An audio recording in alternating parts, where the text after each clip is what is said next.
Assalamu alaikum. Welcome to another vlog in Lifestyle with us. I hope you all will be doing well. I am also fine, Alhamdulillah. Now let's start the video. यहाँ पे मैं बर्तन wash कर रही थी और बर्तन wash करते हुए साथ साथ जो था वो लेमन मैक लिक्विड फिनिश हुआ था वो रिफ़िल कर रही थी। और ये ज़्यादा मैं बर्तन वॉश करने के लिए यूज़ तो नहीं करती, लेकिन ये है कि बच्चों के जो फीडर्स होते हैं ना उनके लिए ये ज़्यादा यूज़ होता है। तो इस तरह से फिर साशे आ जाता है। तो साशे का फ़ायदा ये है कि मतलब ज़्यादा क्वांटिटी होती है और थोड़ी ऊपर मतलब कि इसमें प्राइस भी लेस होती है इसकी। तो जार्स मेरे पास ऑलरेडी होते हैं, तो बस साशे आ जाता है इसका। और बस जब मैं अपनी वीडियो बर्तन वॉश करने वाली शूट करती हूँ ना, उसके बाद जब मैं इसको स्पीड पे लगा के एडिटिंग करती हूँ ना, तो फिर जब मैं इस वीडियो को देखती हूँ ना, तो मेरा दिल करता है कि काश इतनी स्पीड से जो है ना घर के काम हो सकते और बर्तन भी इतनी स्पीड से मैं वॉश कर सकती। खैर मेरी स्पीड भी कोई इतनी स्लो नहीं है। खैर बर्तन में वॉश कर रही थी और उसके बाद जो था मैंने अपने फ्रीज़र को साफ़ करना था। चीज़ें मैंने जो थी फ्रीज़ करने वाली वो पहले कुछ बना ली थी, लेकिन फ्रीज़र साफ़ नहीं किया था, लेकिन वो मैंने अब साफ़ करना था। जब मैंने चीज़ें बनाई थी ना तब तबीयत थोड़ी डिस्टर्ब थी, तो मैंने सोचा कोई बात नहीं, मैं बाद में जो है ना फ्रीज़र अपना साफ़ कर लूँगी। तो मैंने क्या किया था कि जो मेरी चीज़ें थी ना फ्रीज़र में रखी हुई थी वो मैंने नीचे वाले पार्ट में ट्रांसफ़र कर दी थी और डोर बंद कर दिया था। और ऊपर से फ्रीज़र मैंने ख़ाली कर लिया था, उसको जो था मैंने साफ़ करना था। इतनी कोई जो थी ना आइस थी नहीं फ्रीज़र में। दरअसल हुआ कुछ यूँ था कि जो बच्चे हैं ना जब फ्रिज को खोलते हैं तो उसमें उसका जो नंबर होता है ना वो आगे पीछे कर देते हैं, मतलब ज़्यादा कर देते हैं। तो इस वजह से जो फ्रीज़र में ना ज़्यादा फिर आइस जो है ना वो बनना शुरू हो जाती है। तो इस तरह से मेरा फ्रीज़र ख़राब हो जाता है आइस की वजह से। अदरवाइज़ कोई ऐसा मतलब कम नंबर पे ही होती है। अब तो सर्दियाँ हैं, मौसम अभी इतना गर्म नहीं आया, तो बच्चों की छेड़ने की वजह से ना मुझे फ्रीज़र साफ़ करना पड़ रहा है। अदरवाइज़ वो साफ़ ही था, मैंने कुछ अर्सा पहले ही साफ़ किया था। तो फिर मैंने चीज़ें जब नीचे ट्रांसफ़र कर दी थी तो कोई इतना बड़ा मसला नहीं हुआ था, सारी कोई चीज़ें में कुछ भी मेल्ट नहीं हुआ था। अच्छा, तो मेरा जो तरीक़ाकार है ना फ्रीज़र साफ़ करने का वो ये है कि मैं गर्म पानी ले लेती हूँ, पानी ज़्यादा गर्म कर लेती हूँ, उसको फिर 2 या 3 बर्तनों में डाल के तो मैं फ्रीज़र में रख देती हूँ और दरवाज़ा बंद कर देती हूँ। तो आधे घंटे में मेरा फ्रीज़र बिल्कुल साफ़ हो जाता है। पहले मैं नमक छिड़का करती थी, नमक छिड़क देती थी, तो नमक से नमक भी छिड़कती थी, फिर गर्म पानी भी डालती थी, लेकिन अब मैं सिर्फ़ ये गर्म पानी जो है करके तो मैं रख देती हूँ आधे घंटे बाद।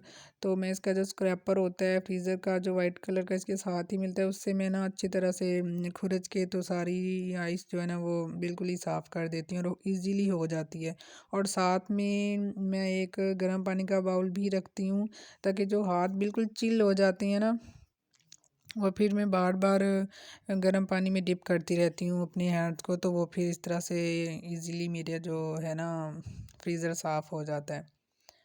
तो बहुत जल्दी आधे घंटे में मेरा फ्रीज़र साफ़ हो गया था। तो जो मैं नीचे वाले पार्ट में चीज़ें फ्रीज़ की ट्रांसफ़र की थी तो उन पे कोई फ़र्क नहीं आया था, बिल्कुल वो वैसी ही थी।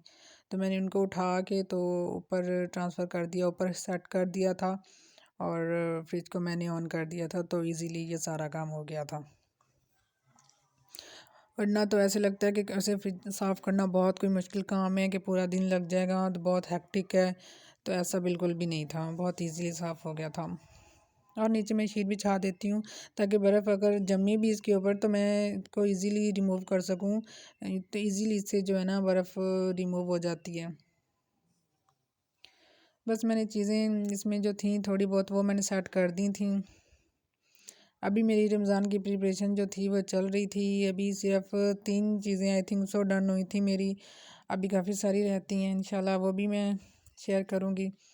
अच्छा जी, उसके बाद फ्रीज़र का काम हो गया था, तो उसके बाद मैंने जो था ना वो मोंगरे बना के रखे हुए थे, आलू मोंगरे मैं वो बना रही थी।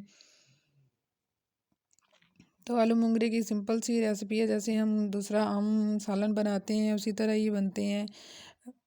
पहले प्याज को ऑयल में फ्राई करके उसके बाद लहसुन अदरक का पेस्ट ऐड कर देना है, उनको फ्राई करके, और उसके बाद टमाटर को ऐड कर देना है और उसके बाद सारे खुश्क मसाले जो नमक, सुरख मिर्च और धनिया, ज़ीरा, गरम मसाला, तो ये चीज़ें। और उसमें चिकन पाउडर भी मैं शामिल करती हूँ। अगर चिकन जिस सब्ज़ी में ना मैं शामिल करूँ तो फिर मैं चिकन पाउडर शामिल करती हूँ।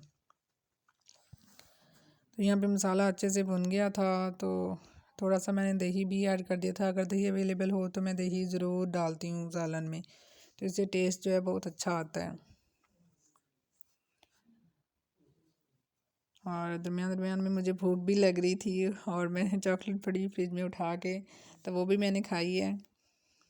बस उसके बाद मैंने ये वेजिटेबल जो थी मुंगरे और आलू, ये मैंने इसमें डाल दिए थे। और मैं बस 1 कप पानी डाल के तो मैंने इसको प्रेशर लगा दिया था 5 मिनट के लिए। तो 5 मिनट में बहुत अच्छे से ये गल गए थे। और बस 5 मिनट हो चुके थे यहाँ पे। तो मैंने जब प्रेशर खोला तो थोड़ा सा पानी था उसमें, तो फिर मैंने उस पानी को जो था वो ड्राई कर लिया था फ्लेम ऑन करके। तो बहुत अच्छे से आलू मुंगरे की भुजिया तैयार हो गई थी। चलें जी, यहाँ पे मैं करूँगी अपना व्लॉग का एंड। अल्लाह हाफिज़, दुआ में याद रखिएगा। चैनल को सब्सक्राइब कर दीजिएगा, लाइक कर दीजिएगा, और अगर वीडियो अच्छी लगी हो तो कमेंट करके बताइएगा। अल्लाह हाफिज़, टेक केयर।